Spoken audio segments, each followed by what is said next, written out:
Good morning, folks. Triple Crown here, coming to you from Vancouver, British Columbia. This is a round 8 summary for the Allies. Operation, don't know if we named this, Operation YouTube Wars versus HuntLikeDavid. He is playing the Axis.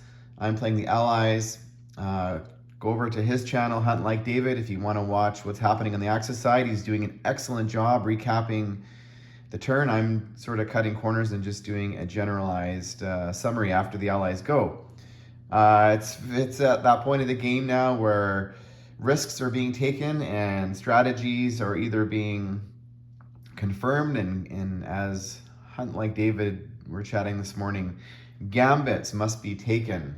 So we will talk here first what happened in North Africa. Some very, very crucial things happened. So the British, they had their navy here sitting on C-Zone 45, and the Italians started to make a play for Cairo. They had, I don't know, 14 units there, and so they came in and took it out. They survived with 4 tanks, a Churchill, and 1 infantry, and their aircraft all landed back in Cairo, except for one that landed on a carrier. They did build a cruiser. But they also had to do something else. They had to clear the Med. Now that Spain is basically under Italian control, there is a small Spanish navy sitting here in C-Zone 36. And so they sent 2 destroyers, a submarine, 2 fighters. One of them was a Portuguese fighter, and 2 medium bombers. And they were able to successfully dispatch the Spanish Navy from existence. And so that was crucial. Italy now still has its aircraft down here. America came down with a couple more transports, and they attacked the capital south of Viedma, whatever it's, I think it's called Santa Cruz. They attacked Santa Cruz, so they have some transports down here, damaged battleship, which we'll repair next turn. And why the Americans are down here playing around in South America kind of inconsequential, and that is because the Germans backed out of Liverpool. So they brought everything back basically to Reims, and kind of, I didn't see that coming. I didn't see the Germans doing that. I thought they were just going to keep spending and spending and spending. So nobody really spent much money sort of gearing up for the sea lion last turn. Instead, Germany built a lot of its cash down here, sort of in their Axis miners, Hungary, Bulgaria, and Romania, and they built some expensive fast movers. So that's going to be interesting to how that plays out. The British were set up here at a naval base to go maybe do a landing somewhere, whether it be Gibraltar, whether it be Taranto, whether it be Greece or Yugoslavia. So the Germans kind of were in a position to counterattack wherever the British landed. So very smart by HuntLikeDavid, but Rome was definitely not on the table. So if they had done that play, then basically it would have been game over for whatever ground forces did a landing. So the victory city here they're trying to protect is Cairo. So that is what the what the British have to be focused on. They did build a Firefly and a Churchill back here in Cairo last turn, and the Russians sent 1 tank over and their air force to maybe at least go back and help out in defending Cairo. Now, because Spain, when it became pro-Axis and was annexed by the Italians, that meant that Portugal automatically flipped and joined the British. But as soon as the Axis control Spain and also control Paris, that's what flipped Argentina. And as soon as that automatically is activated under Germany, when that happens, Chile becomes pro-Axis. And as soon as that happens, that triggers all these other territories up here to basically become activated, under the Americans. So very interesting that a bunch of effects that were triggered. Down here, the British built a naval transport to help out. They forgot to build at their military bases last turn. I was quite tired when I did my turn last night. So some of the decisions I made were at the fatigue level. The British up here went into the Caucasus, so the Germans now have, I don't know, over 20 fast movers that are ready to make a play down into the Middle East, maybe towards Cairo, towards Calcutta, towards Novosibirsk, or maybe towards at least make the KMT turn around, start gobbling up these KMT territories. The Russians kept it simple. They built basically infantry back in Novosibirsk. They've got about 10 ground units here and a couple down here. Not much left. They still have control of Stalingrad for one more turn. And but they still made 26 bucks last turn. They had an NO bonus because they still had control of Archangel and Stalingrad, which is a 6 NO bonus. They've got their train that moves 4 spaces back here that can bring 3 ground units.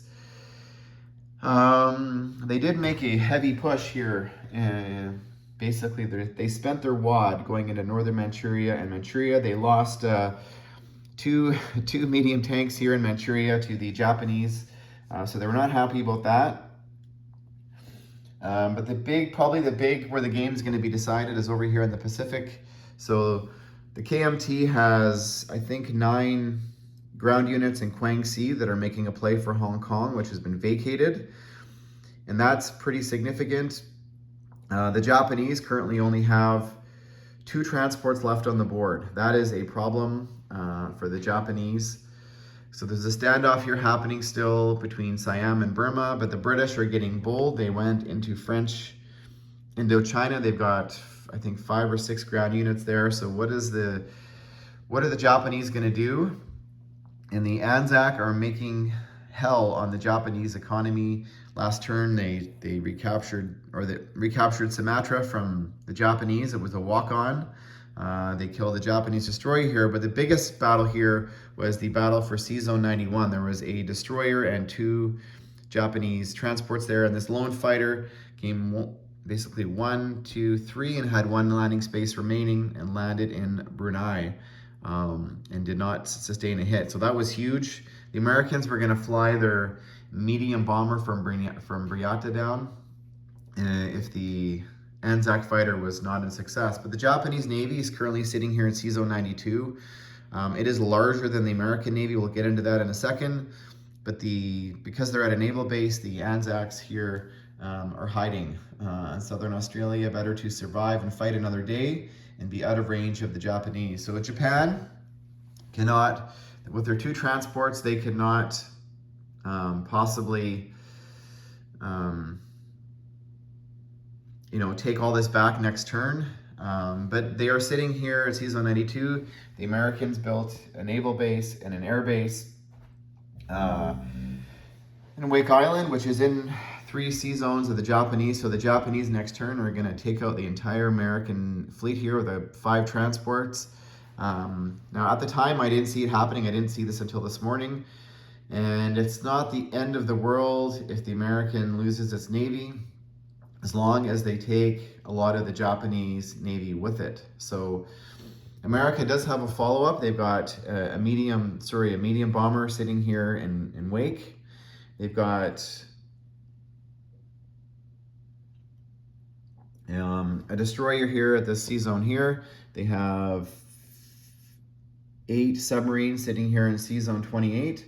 And they've got 2 heavy bombers, the B-17, sitting here in San Francisco to counterattack whatever survives. So they've got their own little counterattack. They've also started building some more transports, some destroyers, and another carrier for the following turn. So that's going to be interesting.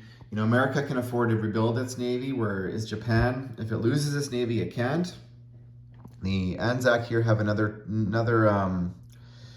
a surviving transport here, and do the Japanese take a swing at it? So it's going to be very, very interesting to see what happens here for the remainder of the game. This is the Japanese Navy up here. It's just huge. They've got more destroyers than I beg to count, like 24 or 25 destroyers and 8 cruisers, 4 Yamatos, 4 carriers and 2 escort carriers, and most of their Air Force haven't done the math, is going to be able to hit it. So happy to not be rolling those dice myself. So it's going to be interesting. Maybe Japan will get really hot dice and survive with 15 or 20 ships, in which case the Americans will need to retreat rather than counterattack. So that's going to be interesting. But stay tuned for round 9 coming up. Thanks for watching, folks.